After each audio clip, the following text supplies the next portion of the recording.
SES Signalisation va mieux, va beaucoup mieux. En 2 ans, l'entreprise aux 40 millions d'euros de chiffre d'affaires a retrouvé des couleurs, équilibre financier à la fin 2012 et en léger excédent cette année.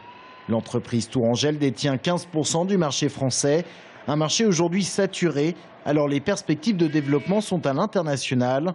15% de l'activité à l'export aujourd'hui. L'objectif à moyen terme est de passer entre 20 et 25%. Cette entreprise a la particularité d'avoir inventé les panneaux à message variable et d'avoir été certainement la première à les exporter. Donc nous avons une présence forte aux États-Unis. C'est assez surprenant, mais il y a 25 ans de présence de SES aux États-Unis. Donc nous exportons aujourd'hui aux États-Unis, qui est notre premier marché.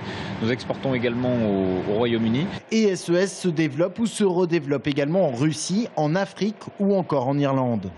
Pourtant, en 2011, SES était placé en liquidation judiciaire. 300 emplois avaient été supprimés.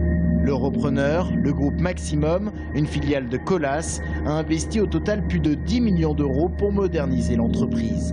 Donc vous avez là la nouvelle machine de cet atelier, qui est une machine de soudure automatisée. Cette machine, c'est le symbole du renouveau d'SES. C'est elle qui soude les supports en aluminium des panneaux de signalisation. Grâce à elle, manutention et soudure sont réalisées en même temps. En ce qui concerne la productivité, on estime qu'on a gagné environ 30 à 40% de productivité.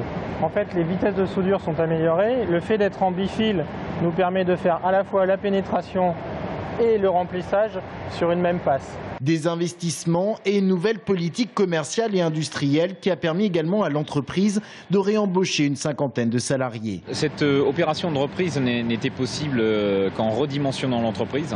Il fallait repartir plus petit. Nous sommes très rapidement remontés à 280 salariés pour atteindre aujourd'hui pratiquement 300 salariés.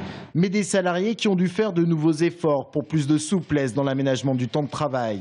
SES mise également sur l'innovation en développant sa gamme de panneaux basse consommation, voire autonomes en énergie.